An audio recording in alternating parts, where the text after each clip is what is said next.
तहरीक लब्बैक से मुआहदे के बाद 3 दिन पहले हुकूमत ने जो करारदाद कौमी असम्बली में पेश की थी, आज वो उस करारदाद पर बहस से पीछे हट गई। ना करारदाद को एजेंडे में शामिल किया गया, ना उस पर बहस की इजाज़त दी गई। कौमी असम्बली के इजलास में आज स्पीकर असद कैसर मौजूद ही नहीं थे और डिप्टी स्पीकर कासिम सूरी ने इजलास की सदारत की। इस दौरान वो जल्दी में नजर आया। कौमी असम्बली का पूरा इजलास सिर्फ 23 मिनट पर मबनी था, जिसका बाकायदा आगाज वक्फा सवालात से किया गया और अपोजिशन के एहतजाज के दौरान ही इजलास को गैर मुय्यना मुद्दत के लिए मुलतवी कर दिया गया। वक्फा सवालात रूल के मुताबिक चलाने दें जी। ऐसे नवाज साहब पहले बात करेंगे। वक्फा सवालात के बाद आपको दूंगा जी। रूल के मुताबिक चलाने देना मुझे। अनवर ताज साहब इसका जवाब दें जी। तहरात को बरवेकार लाते हुए कौमी असम्बली का इजलास को गैर मुय्यना मुद्दत के लिए मुलतवी करता हूँ। इस हुकूमती रवैये पर अपोजिशन जमातों ने तनकीद की। नून लीग के रहनुमा एहसन इकबाल ने हुकूमत से माफी का मुतालबा किया। हुकूमत ने और स्पीकर ने अपोजिशन के किसी भी फर्द को बोलने की इजाजत नहीं दी। जो करारदाद हुकूमत ने पेश की, आज उसे कौमी असम्बली की कार्रवाई के एजेंडे से भी हटा दिया। जब हमने एहतजाज किया तो हुकूमत और स्पीकर साहब के इजलास को गैर मुय्यना मुद्दत के लिए बर्खास्त करके राय फरार इख्तियार कर मुतालबा करते हैं कि हुकूमत माफी मांगे और बजाय इजलास को बर्खास्त करने के इसको जारी रखे। दिलचस्प बात यह है कि पीपल्स पार्टी जो इस पूरे मामले पर अपना मौक़िफ़ वाज़ेह कर चुकी थी और गुज़िश्ता इजलास में शरीक भी नहीं हुई थी, आज वो ना सिर्फ शरीक हुई बल्कि पीपल्स पार्टी के रहनुमा और साबिक वज़ीर आज़म राजा परवेज़ अशरफ ने हुकूमत पर तनकीद करते हुए कहा कि तहरीक लब्बैक पर पाबंदी गलत लगाई गई। फ्रांसीसी सफ़ीर को मुल्क बदर करने के हवाले से हुकूमत को अपनी एग्जीक्यूटिव अथॉरिटी इस्तेमाल करनी चाहिए। करारदाद में लिखा है कि आप बहस करें, आपने एक्शन क्या किया है जिस पर जो है वो बहस की जाए। मकसद इनका ये था सबको बेवकूफ बनाना, फिर कह दो फलां जमात तो आई नहीं। भाई हम इसलिए नहीं आए कि आपने हमें मौका ही नहीं दिया। आज हम मौजूद हैं, आए बैठे हैं, हमसे क्या बात आप करना चाहते हैं। टीएलपी पर जो पाबंदी लगी है ये बिल्कुल गलत, ये नहीं लगा सकते। अगर टीएलपी पर इन्होंने पाबंदी लगाई है, फिर किस मुंह के साथ उनके साथ ये मुज़ाकरात भी कर रहे हैं। सफीर को निकालने की हिमायत करते हैं। ये हुकूमत को अपना एग्जीक्यूटिव ऑर्डर इस्तेमाल करना चाहिए। मैंने यूट्यूब को बंद किया था, निकालना चाहिए। बिल्कुल मैं समझता हूँ कि अगर लोगों की दिल आज़ारी उसने की है तो अपना एहतजाज जो है वो रिकॉर्ड कराएं, जो भी तरीका करें, चाहे वो एक्सपल्शन से करें, एहतजाज से करें। अहम बात यह है कि 20 अप्रैल को बिलावल भुट्टो ने ट्वीट करते हुए कहा था कि अब तहरीक इंसाफ कौमी असम्बली के पीछे छुपना चाहती है। यह खराबी वज़ीर आज़म की पैदा करदा है और वज़ीर आज़म इसे साफ करें या घर जाएं। और आज पीपल्स पार्टी इजलास में शरीक भी हो रही है। फ्रांसीसी सफ़ीर को मुल्क बदर करने के हवाले से एक्शन की भी बात कर रही है। अपने दौर में यूट्यूब पर पाबंदी के हवाले भी दे रही है। साथ ही नून लीग और JUIF भी हुकूमत पर दबाव बढ़ा रहे हैं। हुकूमत की तरफ से रद्द-ए-अमल देते हुए आज वफाकी वज़ीर इत्तलात फवाद चौधरी ने ट्वीट करते हुए कहा कि हुकूमत और कलअदम तहरीक लब्बैक के दरमियान मुआहदे पर मुकम्मल अमल दरामद हो चुका है। करारदाद पेश हो चुकी है। MPO के तहत गिरफ्तार लोग रिहा कर दिए गए हैं। एहतजाज का सिलसिला खत्म हो चुका है। नून लीग या पीपल्स पार्टी अपनी करारदाद लाना चाहते हैं तो ये उनका हक है। हुकूमत का इससे कोई लेना देना नहीं। मगर अहम बात यह है कि हुकूमत ने मंगल का इजलास बिना किसी फैसले के जुमे तक के लिए मुलतवी किया था और स्पीकर ने अपोजिशन और हुकूमत को साथ बैठने और एक मुत्तफिका करारदाद लाने की बात की थी। तो आज हुकूमत इस पूरे मामले से पीछे क्यों हट गई, इस हवाले से हम बात करेंगे। हुकूमत की तरफ से हमारे साथ मौजूद होंगे वफाकी वजीर बराए मजहबी उमूर नूरुल हक कादरी साहब, अपोजिशन से नून लीग के रहनुमा एहसन इकबाल साहब हमारे साथ मौजूद हैं। आप दोनों का बहुत शुक्रिया। कादरी साहब, हुकूमत की तरफ से पिछले इजलास में स्पीकर साहब की तरफ से कहा गया, अचानक वो इजलास मुलतवी हुआ, जुमे को इस पर बहस मुतवक्को थी। दरमियान में जुमेरात को स्पीकर साहब ने पार्लिमानी रहनुमाओं को ख़त भी लिखे कि जी एक पार्लिमानी कमेटी बने। हालांकि अपोजिशन कह चुकी थी कि जी पूरा हाउस ही कमेटी होगा, कमेटी की वो मुखालफत कर चुके थे। आज बहस ही नहीं होने दी गई, 23 मिनट का इजलास हुआ। क्या हुकूमत चाह रही है बस किसी भी तरीके से जो तहरीक लब्बैक से मामलात हो गए, पार्लियामेंट या तो उसे रबर स्टैम्प कर देती, नहीं किया तो मामला आगे बढ़ जाए, इस पर डिबेट ना हो पाए? नहीं जी, इस हवाले से ऐसी कोई हुकूमत के अज़ाइम नहीं है। हमारा जो ख्याल था और जो हमारा उनके साथ एक कमिटमेंट हुई थी वो यही थी कि उनका जो मुसव्वदा है करारदाद का, उस मुसव्वदे को हम पार्लियामेंट में पेश करेंगे और जिसको पार्लियामेंट में पेश किया गया। और फिर स्पीकर साहब का ख्याल था कि चूंकि एक कौमी नौइयत का इंतहाई एक हसास इशू है तो इसके लिए एक खुसूसी पार्लिमानी कमेटी बन जाए और वो उसके तमाम तर तफासील को तय करे और इसके काफ़ी दिक्कत के साथ और काफ़ी गौर व फिक्र के साथ इसको देखा जाए और कोई उस पे वो कमेटी जो है एक हतमी इत्तेफाक राय से अगर हो सके तो फैसला कर ले। और उस कमेटी के लिए तमाम पोजीशन जमातों को कहा गया है, हुकूमत के जो एलाइज है उनको भी कहा गया है कि अपने नाम भेजें और उस कमेटी में आ जाए। ऐसा इकबाल साहब, जैसे नूरुल्लाह कादरी साहब ने कहा कि जो हमने उनसे मुआहिदा किया था उसके तहत पार्लियामेंट में मामला ले आए। फवाद चौधरी साहब कह रहे हैं कि जी हमने अपनी जिम्मेदारी पूरी कर दी है, अब अगर ऑपोजिशन चाहती है तो अपनी करारदाद ले आए, या तो अब स्पीकर की बनाई गई जो कमेटी है जिसके लिए उन्होंने खुतूत लिखे हैं कि जी कमेटी के लिए उस पर अमल दरामद कर लें, या फिर अपनी करारदाद ले आए। ये इतना पार्लियामेंट में क्या फिर शोर शराबा ही चलता रहेगा और फंक्शन नहीं होने दिया जाएगा पार्लियामेंट को? शाहजेब, पहली बात तो यह है कि अगर यही करारदाद मसले का हल थी और इन्होंने नवंबर में मुआहदा किया था तहरीक लब्बैक के साथ, तो मैं ये जानना चाहता हूं कि नवंबर के बाद दिसंबर गया, जनवरी गया, फरवरी गया, मार्च गया और अप्रैल आया, 5 महीने में कौमी असम्बली के कई इजलास हुए। ये करारदाद हुकूमत क्यों नहीं पेश कर सकी? अगर ये करारदाद पेश करके मामला खत्म हो जाता, अगर इतना ही आसान था और जैसे ये कह रहे हैं कि उनकी फरमाइश पूरी हो गई, तो इस करारदाद को 5 महीने पहले, 4 महीने पहले, 2 महीने पहले पेश कर देते तो ये कत्लो गारतगरी तो ना होती। कितनी इंसानी जाने गई हैं, पुलिस वाले ये काजी साहब, इसका ये क्यों इतना डिले किया गया? जानों को वो खो बैठे हैं, तो इसलिए मैं समझता हूं कि ये हुकूमत की नाअहली है। दूसरी बात ये है कि इस मसले पर कमेटी के लिए हमने मुखालफत यूं की है कि कौमी असम्बली का हर रुकन जो लोगों से वोट लेकर आया है वो चाहता है कि मैं इसके ऊपर हिस्सा डालूं, और कौमी असम्बली का हर रुकन इसकी कार्रवाई में हिस्सा लेना चाहता है। और हमने कहा है कि होल ऑफ हाउस कमेटी बनाई जाए, पूरी असम्बली को इसकी कमेटी का एक शक्ल दी जाए जो कि कानून के अंदर उस बात की इजाजत दी जाती है। तो हुकूमत जो है इन चीजों से फिर राय फरार कर रही है, और फिर जैसे आपने कहा कि जहां एक तरफ इतनी अर्जेंसी थी और उसके बाद आपने देखा इजलास 2 दिन के लिए मौखर, और इसके बाद जब आज इजलास हुआ तो एजेंडे पर वो बहस ही शामिल नहीं थी, और जब हमने उसके लिए मुतालबा किया तो वो इजलास को बर्खास्त करके फरार हो गए। ये काजी साहब, ये 2 सवाल इसका अगर जवाब दे दें। वो कह रहे हैं एक तो सब चाहते हैं कि इस पर डिबेट हो, तमाम मुंतखब अराकीन, इसलिए पूरे हाउस को एक कमेटी के तौर पर डिबेट की जाए, और दूसरा 5 महीने आपने लगा दिए, उसी वक्त कर लेते, अगर ये किया गया था उसी वक्त पार्लियामेंट में ले आते, खून खराबा ना होता। काश हम उसी वक्त ले आते, ये कोताही हुई है उस वक्त ले आते, लेकिन अब आया है तो अब तो आगे इसको चलने दे, चला देना चाहिए पोजीशन को। और देखें जब ये एक हतमी मसवदा कमेटी से आएगा तो पार्लियामेंट के अराकीन को किसने मना किया है कि उस पर बहस न करे? सब बहस करे, बहस में हिस्सा लें। कोई और आज अगर बहस नहीं होने दिया गया या इसको एजेंडा में नहीं लाया गया इस वजह से कि वो कमेटी कंप्लीट नहीं है, वो नाम जब अपोजिशन के और हुकूमती पार्टियों के लोग दे देंगे तो फिर कमेटी में चला जाएगा, और आगे उसके जो जिस इजलास में भी चाहेंगे ले आए और उस पर अपोजिशन और हुकूमत सारी अराकीन इसमें बहस करें, खुल के बहस करें। जी एहसन इकबाल साहब, ये जो बात कर रहे हैं कि पहले कमेटी कर ले, उसके बाद खुलकर हाउस डिबेट करे उसके ऊपर।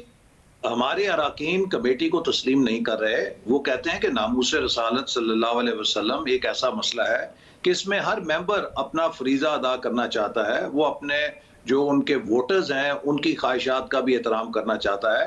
तो ऐसी मिसालें मौजूद हैं कि whole of the house committee बनाई जाती है। आप 10, 15, 20 लोगों में जो बात लाना चाहते हैं, यहाँ पर जितने भी 342 अराकीन हैं वो सब के सब उसमें शरीक होना चाहते हैं। हम किसको कमेटी में भेजेंगे, किसको नहीं भेजेंगे? तो लिहाजा इसके साथ साथ हमने इनसे इस्तफसार किया है कि आपने इस करारदाद में कहा है कि ये एक मामला रियासती नौयत का है और इसका जो डोमेन है वो सिर्फ खालिसतन रियासत है जो तय कर सकती है इन मामलात का। तो जब तक रियासत इस मामले में अपनी राय नहीं देगी, देखिए ये कोई स्कूलों की मॉडल यूएन डिबेट तो नहीं कर रहे हम, जो स्कूलों के अंदर एक डिबेटिंग क्लब होता है कि जौन सी मर्जी आप बात कर लें, उसकी कोई हैसियत नहीं। ये एक सॉवरन बॉडी है पाकिस्तान की, नेशनल असेंबली ऑफ पाकिस्तान है। पाकिस्तान के अवाम भी इसको देखते हैं, पूरी दुनिया के लोग भी इसको देखते हैं। यहाँ पे संजीदगी नजर आनी चाहिए हर काम जो करें। लिहाजा अभी तक हमें हुकूमत की तरफ से, ना वजीर आजम की तरफ से, ना वजीर खारजा की तरफ से, ना वजीर दाखिला की तरफ से और ना रियासती इदारों की तरफ से कोई ब्रीफिंग नहीं है, किसी बात का जवाब नहीं दिया। नूरुल्लाह कादरी साहब, 2 चीजें, एक तो ये इसका जवाब दे दीजिए, वो कमेटी मानने को तैयार नहीं है, क्या इस पर हुकूमत गौर करेगी? और रियासती पॉलिसी, वो कह रहे हैं पहले रियासती पॉलिसी तो बताएं कि क्या है इस हवाले से। देखें, जो कमेटी पे तैयार न होने वाली बात है, मोहतरम हसन इकबाल साहब मेरे सीनियर है और मेरे बड़े अच्छे मेहरबान हैं, लेकिन उन्होंने बताया स्टार्ट में कि कारपेट के नीचे जो है चीजें लाना चाहते हैं, तो ये तो खुद कारपेट के नीचे लाने की ये प्रोग्राम है कि कमेटी को न मानो। आपके सारे पार्लियामेंट के बिजनेसेस थ्रू कमेटीज ही चलते हैं, कमेटीज हर काम को चलाती है, आगे बढ़ाती है। और जहां तक रियासत का ताल्लुक है, अगर हम ये मानते हैं और तस्लीम करते हैं कि पार्लियामेंट रियासत का सबसे अहम तरीन सुतून है, तो जब ये अहम तरीन सुतून कोई गाइडलाइन देगी तो तमाम बाकी सुतूनों ने, बाकी इदारों ने, सब ने साथ लेके जाना है इसके साथ।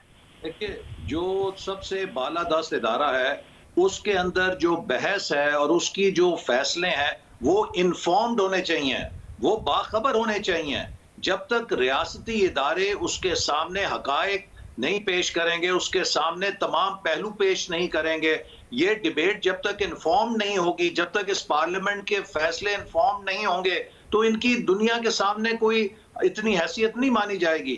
तो जब भी दुनिया में किसी अहम पॉलिसी इशू के ऊपर बहस होती है, सबसे पहले मिनिस्टर एक पॉलिसी स्टेटमेंट देता है, वो उस तमाम वाक़े के प्रोज एंड कॉन्स और उसके तमाम मुख्तलिफ पहलू ईवान के सामने रखता है। इसके बाद ईवान के अरकान अपना ज़हन अप्लाई करते हैं और उसके बाद जो उनकी कलेक्टिव विजडम होती है वो उनके फैसलों में रिफ्लेक्ट होती है। यहाँ पे ये हुकूमत ईवान को बेखबर रख के ये कहती है कि आप जिस तरह स्कूलों के अंदर या कॉलेजों के अंदर डिबेट्स होती हैं, आप एक थ्योरेटिकल डिबेट करके कोई करारदाद पास कर दें, उसी करारदाद में जो हुकूमत ने पेश की है उसके अंदर लिखा हुआ है कि ये काम रियासती इदारों का है। अगर ये काम रियासती इदारों का है तो हम जानना चाहते हैं कि रियासती इदारों की इसके बारे में क्या राय है।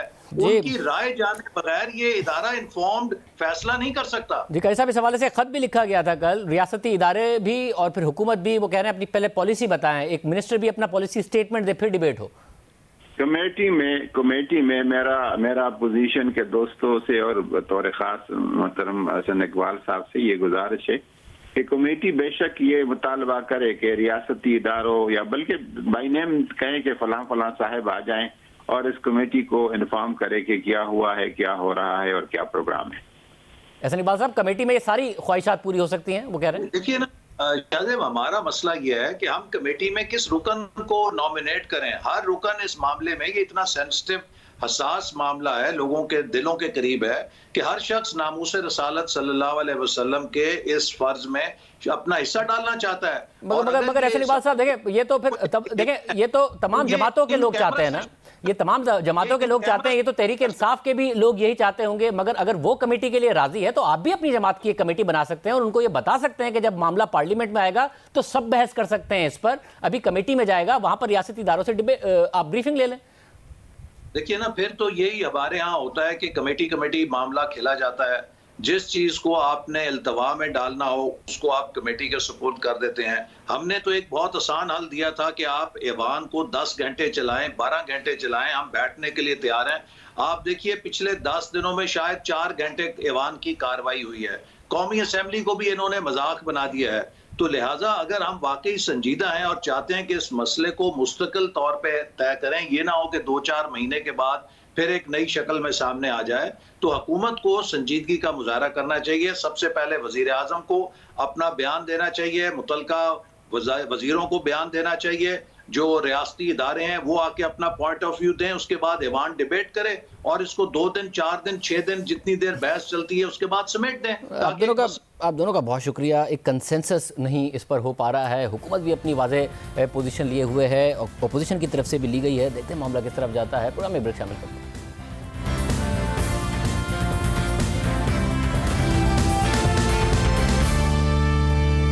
हुकूमत ने एक बार फिर खबरदार किया है कि कोरोना वायरस की वजह से सूरत हाल खराब हो रही है। अगर एहतियात ना की तो भारत जैसे हालात का सामना करना पड़ सकता है और बड़े शहर बंद करना पड़ सकते हैं। साथ ही आज हुकूमत ने एक बड़ा फैसला किया है।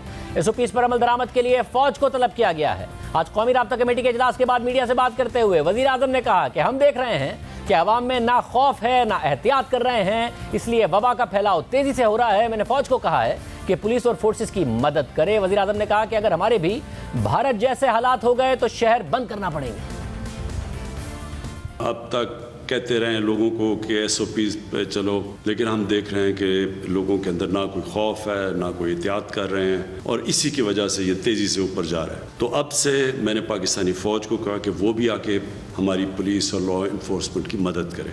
और अगर आप सब ये अब से लेके ईद तक अगर SOPs के ऊपर चलेंगे तो हमें वो कदम ना उठाने पड़े जो बदकिस्मती से इस वक्त हिंदुस्तान में उनको उठाने पड़ रहे हैं, यानी कि शहरों का लॉकडाउन करना पड़ेगा। अगर हमारे भी वही हालात हो गए जो हिंदुस्तान के हैं तो इस कोरोना को रोकने के लिए हमें फिर बंद करने पड़ेंगे शहर।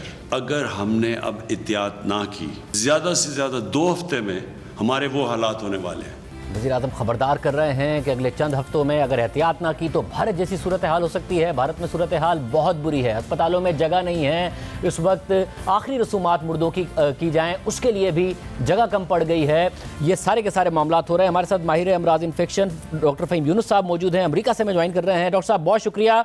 डॉक्टर साहब आपने भी इस हवाले से ट्वीट किया, वज़ीर आज़म ने भी आज जिक्र किया, आपने कहा कि जो पहले पीक हुआ था वो इंडिया में अगस्त सितंबर में हुआ और फिर नवंबर दिसंबर में पाकिस्तान ने फॉलो किया, और जो अब इंडिया में हालात हैं पाकिस्तान में 1 से 2 महीने के अंदर ये हालात हो सकते हैं। वज़ीर आज़म भी कह रहे हैं चंद हफ्तों में हो सकते हैं अगर एहतियात ना की गई। आपके ख्याल में एहतियात की पाबंदियां की तो हम बच जाएंगे, या आपके सूरत हाल इतनी ख़राब है कि पाकिस्तान भी इस लपेट में आएगा? जी बिल्कुल, सबसे पहली बात यह कि ये प्रेडिक्शंस नहीं होती, ये कंसर्न्स होते हैं। जब आप किसी चीज़ से प्यार करते हैं आपका एक कंसर्न होता है कि खुदा ताला उसको महफूज रखे। जो B117 स्ट्रेन है जो UK से चला दिसंबर में, वो जनवरी में पाकिस्तान में पहुंच चुका था और फरवरी में कुछ तहकीक के मुताबिक 90% से ज़्यादा वो स्ट्रेन सर्कुलेट कर रहा था। अब अगर आप उसको देखें जो 30 से 50% ज़्यादा तेज़ी से फैलता है, तो इस वक्त जो कर्व इंडिया का हमें नज़र आ रहा है उसमें भी एक बहुत बड़ा रीज़न ये वेरिएंट है। और पाकिस्तान में अगर हमारी वैक्सीनेशन अभी 1% से नीचे है और हमारी लोगों की वैक्सीन हेजिटेंसी ना लेने की जो उनकी सोच है वो 50% के करीब है, तो आप खुद सोचिए कि हालात हमारी फेवर में नहीं है। तो इस वक्त हमें वो सब कुछ करना चाहिए जो हम कर सकते हैं इसको प्रिवेंट करने के लिए अपनी मर्जी से, नहीं तो मुझे खौफ ये है कि ये वायरस अपनी मर्जी करवा लेता है। और डॉक्टर साहब अब तक का, क्योंकि ज़ाहिर है जब टाइम गुजरा है तो आपने वायरस की नोयत देखी है, किस तरह फैलता है ये भी देखा है। अमेरिका में तो वैक्सीनेशन बहुत ज़्यादा हो गई है, मैं उस पर भी आऊँगा, मगर बगैर वैक्सीन के सिर्फ एहतियात से क्या इसके फैलाव को रोका जा सकता है, इस वेव को, या आपके ख्याल में अल्टीमेटली इस वेव ने फैलना ही है? नहीं, बिल्कुल रोका जा सकता है। देखिए ताइवान और चाइना और न्यूजीलैंड वगैरह इन मुल्कों ने वैक्सीन से नहीं रोका, इन मुल्कों ने SOP से ही रोका है। इस वायरस को बिल्कुल रोका जा सकता है, लेकिन उसके कुछ बड़े क्लियर असूल हैं। आपको अच्छी क्वालिटी के मास्क पहनने पड़ेंगे, कपड़े के या डिज़ाइनर मास्क की जगह N95 के N95 पहनिए या कम से कम सर्जिकल मास्क पहनिए, उसको इस्तेमाल करते रहें दोबारा। मुझे अंदाज़ा है ये मास्क महंगे हैं, उनको बार बार इस्तेमाल कर सकते हैं आप, हफ्तों महीनों कर सकते हैं, लेकिन आप जहां इंडोर गैदरिंग्स हैं वहां आपको बहुत ज़्यादा एहतियात करनी पड़ेगी। इस वायरस को कुछ पता नहीं है कि वो मस्जिद में है या शादी हॉल में है या किसी सियासतदान की रैली पे है, तो हमें ये चीज़ों को एक्सेप्ट करना पड़ेगा और उसके बाद बिल्कुल इस पे इम्पैक्ट हो सकता है हमारी स्ट्रैटेजीज़ के साथ वैक्सीन के बगैर। ये बड़ी अहम बात आपने की कि एहतियात से कम किया जा सकता है। एक तो हमारे यहाँ मुल्क में एहतियात नहीं कर रहे लोग, दूसरा मसला ये है कि वैक्सीन के लिए रजिस्टर नहीं करा रहे हैं। 50 साल से ज़्यादा उम्र के लोगों की तादाद तकरीबन 2.5 करोड़ है, चंद लाख ने अपने आप को रजिस्टर कराया। मैं आपका ट्वीट देख रहा था, आपने कहा कि आपने अभी तक एक ऐसा मरीज़ नहीं देखा अमेरिका में जिसने वैक्सीन लगाई हो और वो हॉस्पिटल में एडमिट हुआ हो। हालांकि आपने कहा कि जब इन्फ्लुएंजा है उसके बहुत सारे पेशेंट्स आप हर साल ट्रीट करते हैं जिनको पहले भी फ्लू शॉट लग चुका होता है, इसलिए कोविड वैक्सीन गेम चेंजर है। यानी कि वहां क्योंकि बहुत ज़्यादा तादाद में वैक्सीन लगी है, आपने वाज़े फ़र्क देखा है कि जिनको वैक्सीन लगी वो हॉस्पिटलाइज नहीं हुए, उन्हें सिवियर नहीं हुआ। जी, हमने ही नहीं, सिर्फ CDC ने, पूरे मुल्क ने देखा है। इस वक्त वैक्सीन के बाद इन्फेक्शन की शरह 0.008% है। तो हो सकता है कि वैक्सीन के बाद भी आपको कोरोना हो जाए, लेकिन वो इतना माइल्ड होगा कि आपको अस्पताल नहीं आना पड़ेगा और खुदा के फजल से आपके लिए जानलेवा नहीं होगा। अब ये कहना कि आप इक्का दुक्का केसेस को पिक कर लें, देखें क्रिकेट मैच आप 100 रन से जीतते हैं तो आप कहते हैं हमने तो बड़ा बुरा हाल कर दिया। ये वैक्सीन के खिलाफ तो 2 या 3 रन बना रहे हैं और वैक्सीन करोड़ों रन बना रही है, करोड़ों जिंदगियां बचा रही है। और अगर 3, 4, 10, 20 लोगों को उसके बाद कोरोना हो जाए तो हमें उस पर फोकस करने की बजाय हमें लोगों को ये बताना है कि देखो किस कदर इम्पैक्ट है इस वैक्सीन को, और मैं रोज़ाना बिल्कुल अपने अस्पताल में देख रहा हूँ। बहुत शुक्रिया डॉक्टर फ़हीम यूनुस साहब की गुफ्तगू आपने सुनी। 2 ही हल हैं, वैक्सीन के लिए ख़ुद को रजिस्टर भी कराइए और एहतियात कीजिए। एहतियात से और वैक्सीन से, दोनों से आप कोरोना का फैलाव रोक सकते हैं, वरना आप खुद भी, आपकी तबीयत मुतासिर होगी और साथ ही मुल्क भी भुगतेगा। मुल्क की मईशत पर भी बहुत बुरे असरात पड़ सकते हैं। वज़ीर आज़म की अपील सुनिए, डॉक्टर्स की अपील सुनिए, एहतियात कीजिए। प्रोग्राम में ब्रेक शामिल करते हैं।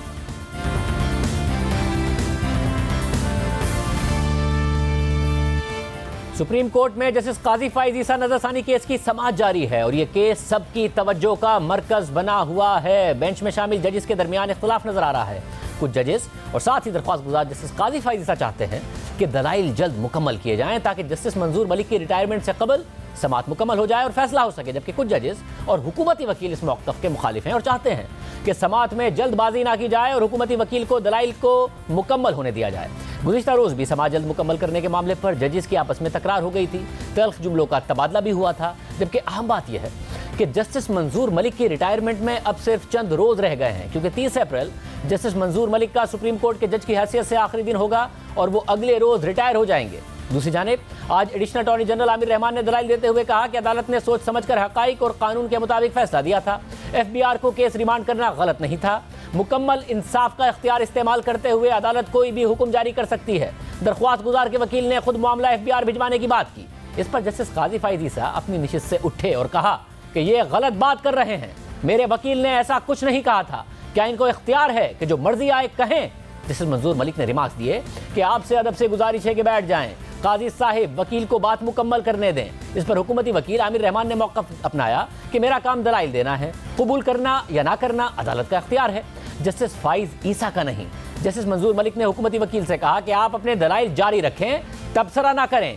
काजी साहिब ने खूबसूरत टाई पहनी हुई है, काजी साहिब का मूड अच्छा है, उसे अच्छा ही रहने दें। जस्टिस मकबूल बाकी ने रिमार्क दिए कि आमिर रहमान साहिब वैसे भी धीमे मिजाज के आदमी हैं। इस दौरान जस्टिस मंसूर अली शाह ने हुकूमती वकील से मुकालमा किया कि मेरे आपसे चंद सवालात हैं। जो रेफरेंस वफाकी हुकूमत ने दायर किया वो कलअदम करार दिया जा चुका है। वफाकी हुकूमत का केस तो ख़त्म हो चुका है। आप हमें बताएं कि आपका नजरसानी केस में क्या किरदार है। अदालत में दरख्वास्त गुजार ने फैसले पर एतराज़ उठाया है। इस केस में अदालत का आपको सुनना क्यों ज़रूरी है? इस दौरान जस्टिस फाइज ईसा ने दलाइल दिए कि हुकूमती वकील की तरफ से आधे आधे हक़ाइक़ बयान किए जा रहे हैं। हुकूमती वकील ऐसे दलाइल देते रहे तो पूरी रात गुजर जाएगी।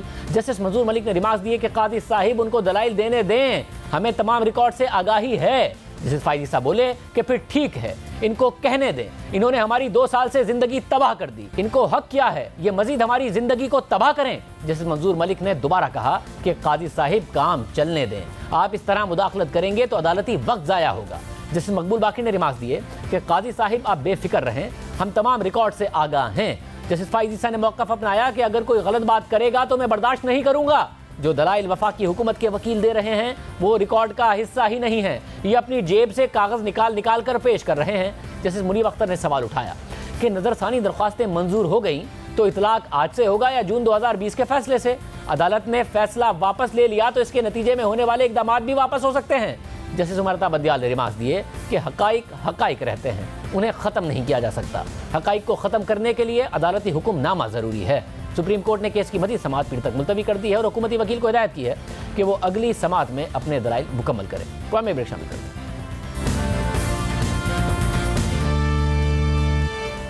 एक तरफ जहां नून लीग के सदर शहबाज शरीफ 7 महीने बाद आज जमानत पर रिहा हुए हैं, वहीं दूसरी तरफ इस्लामाबाद की एहतसाब अदालत ने साबिक वजीर आजम नवाज शरीफ की जायदाद नीलाम करने का हुक्म दे दिया है। यह हुक्म तोशाखाना रेफरेंस में इश्तिहारी होने पर दिया गया है। नैब का इल्ज़ाम है कि साबिक वजीर आजम यूसुफ रजा गिलानी ने जवाबित में नरमी करके आसिफ जरदारी और नवाज शरीफ को गाड़ियों की अलॉटमेंट में सहूलत फराहम की थी। इस्लामाबाद के साथ अदालत ने गुज़िश्ता साल मई में नवाज शरीफ के नाकाबिल ज़मानत वारंट गिरफ्तारी जारी किए थे और उन्हें इश्तिहारी करार देने की कार्रवाई का आगाज़ कर दिया था। अदालत ने नवाज शरीफ को 17 अगस्त को इश्तिहारी करार दिया था और 1 अक्टूबर को उनकी जायदाद मुंसलिक करने का हुक्म दिया था नैब की जानिब से। एहतसाब अदालत में जमा कराई गई रिपोर्ट में कहा गया कि 6 माह गुजर जाने के बावजूद साबिक वजीर आजम अदालत के रूबरू पेश नहीं हुए, इसलिए उनकी जायदादें नीलाम करने का हुक्म दिया जाए। आज के अदालती हुक्म के मुताबिक नवाज शरीफ की जहां जहां जायदाद है उस पर एतराज़ नहीं आया तो मुतल्लिका सूबाई हुकूमत उसे नीलाम कर दे। नवाज शरीफ के पास अब क्या कानूनी ऑप्शंस हैं, हम बात करेंगे। नैब के साबिक प्रोसिक्यूटर इमरान शफीक हमारे साथ मौजूद हैं। इमरान शफीक साहब, बहुत शुक्रिया। अच्छा, अब आगे कानून क्या कहता है, क्या लाएअमल होगा? देखिए, जब इस तरह की सिचुएशन में अदालत ये हुक्म देती है कि जायदादों को नीलाम कर दिया जाए, तो फिर 2 साल का टाइम पीरियड मुल्ज़िम के पास हुआ करता है। या तो वो खुद अदालत में पेश हो जाता है या उसे पकड़कर गिरफ्तार करके अदालत में पेश किया जाए। तो वो बहरहाल अपनी ये वजाहत पेश करने का हक रखता है कि मैं जो अदालत में पेश नहीं हो सका, मुझे तामील नहीं हुई थी या कोई सॉलिड वैलिड जस्टिफिकेशन थी, रीजन थी कि मैं अदालत के सामने जो है वो पेश नहीं हो सका और मैंने अपने आप को कंसील नहीं किया, या मैंने अपने अदालत के जो वारंट थे उसको उसकी इनराफ करने की शौरी कोशिश नहीं की। अगर वो उसको सेटिस्फाई कर देता है तो इवन नीलामी हो जाने के बाद भी अदालत उसकी प्रोसीड जो उसके पैसे हुआ करते हैं वो अदालत उसको वापस देने का मजाज है और वो ये कर सकता है। इसके अलावा इस ऑर्डर को बहरहाल चैलेंज भी किया जा सकता है अपील में, लेकिन उसके लिए शर्त ये होगी अदालत के सामने हाजिर होना पड़ेगा, सरेंडर करना पड़ेगा, क्योंकि ये क्रिमिनल कार्रवाई है। और क्रिमिनल प्रोसीडिंग्स में एक्यूज का अपील फाइल करते वक्त इस्लामाबाद हाई कोर्ट ने अभी रिसेंटली इन्हीं के केस में इकरार दिया है कि इनका हाजिर होना जरूरी है। अगर ये हाजिर नहीं होंगे तो फिर इनके खिलाफ कार्रवाई होगी। तो मेरा ख्याल है इस सूरत हाल में अदालत में इस हुक्म को चैलेंज करना कोई मुनासिब सूरत हाल नहीं होगी उनके लिए। जो ज्यादा सूरत हाल मुनासिब है वो यही होगी कि 89 के तहत जब कभी वो वापस आएंगे तो वो फिर अपनी गैर हाजिरी को जो है वो अदालत को सेटिस्फाई कर दें कि ये ऐसी सर्कमस्टांसेस में थी जो मेरे कंट्रोल से बाहर थी, बीमारी हो सकती, अगर कोई वजूहात हो सकती हैं तो उसकी बुनियाद पर वो किया जा सकता है। बहुत शुक्रिया। ब्रेक के बाद गुफ्तगू करेंगे। हुकूमत के दावों के बावजूद महंगाई कंट्रोल नहीं हो रही। हुकूमत महंगाई पर काबू पाने के दावों और वादों को पूरा करने में मुसलसल नाकाम नजर आ रही है। बढ़ती महंगाई पर काबू पाना इस वक्त हुकूमत के लिए सबसे बड़ा चैलेंज बना हुआ है। गुज़िश्ता रोज़ वज़ीर आज़म इमरान खान की सदारत में इकनॉमिक एडवाइजरी काउंसिल का इजलास हुआ और इजलास में वज़ीर आज़म ने एडवाइजरी काउंसिल से टैक्सों में इजाफे किए बगैर मुश्किल मुआशी सूरत हाल से निपटने के लिए तजावीज़ मांग दी हैं। इजलास में IMF शराइत के तहत आने वाले बजट में बिजली की कीमतों और टैक्स में इजाफे की मुखालफत की गई।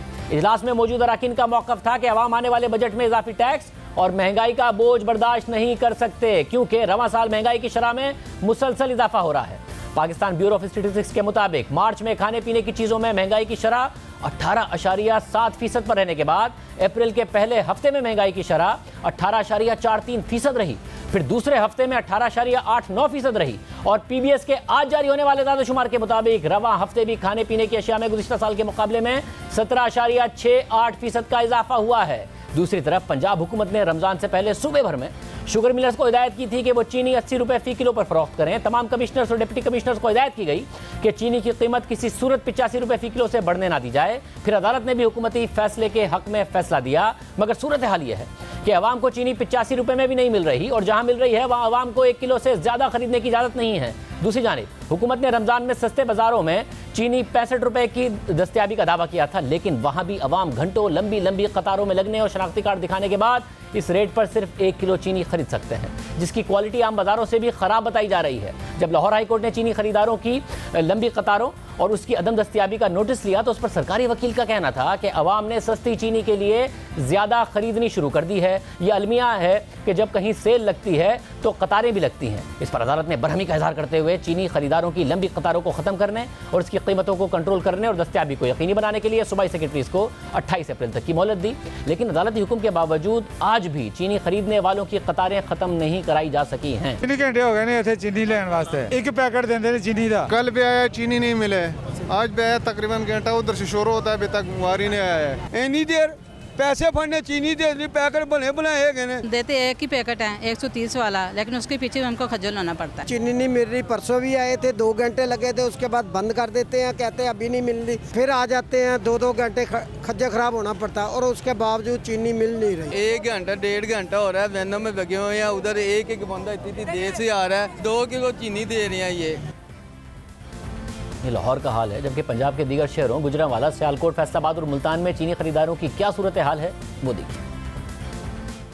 गवर्नमेंट ने जब से चीनी का रेट कम किया है तब से चीनी कहीं पे अवेलेबल ही नहीं है। 98 रुपये भी चीनी मिल रही, 100 रुपये भी नहीं मिल रही। स्टोर पे जा रहे हैं तो वो कह रहे हैं सामान 2-3 हज़ार रुपये का लेंगे, 2 किलो चीनी मिलेगी। गवर्नमेंट जब से 85 का रेट किया हुआ है, जब से चीनी नहीं मिल रही। चीनी मार्केट से बिल्कुल ही गायब हो गई है, किसी भी दुकान पे आप चले जाएं चीनी मिल ही नहीं रही। जब से गवर्नमेंट ने 85 रुपये रेट किया और मार्केट में चीनी जो है ना गायब हो गई है। दुकानदार चीनी दे ही नहीं रहे, वो कहते चीनी मंडी में है ही नहीं तो कहाँ से चीनी ला के दे। 100 से लेके 105, 110 तक चीनी जो है सेल आउट हो रही है। 10 दुकाना फिर दो तो मिलती है 110 रुपये, 120 रुपये। 100 रुपए कोई 110 रुपए दे रहा वा, 85 रुपए सरकारी रेट है। वो कहते 110 रुपए मिलनी है, लैनी लै लो नहीं तो जाओ। दुकानों से चीनी मिल नहीं रही, दुकानों पे चीनी रेट भी ज्यादा है, 110 रुपए किलो चीनी मिल रही है। कस्टमर इधर आकर कहते हैं बार बार चीनी आप खुद महंगी कर देते हैं, चीनी पीछे से ही शार्ट है। नहीं मिल रही चीनी, 2-3 घंटे लाइन में खड़े हो गए, फोटोकॉपी देनी पड़ती है शनाख्ती कार्ड की।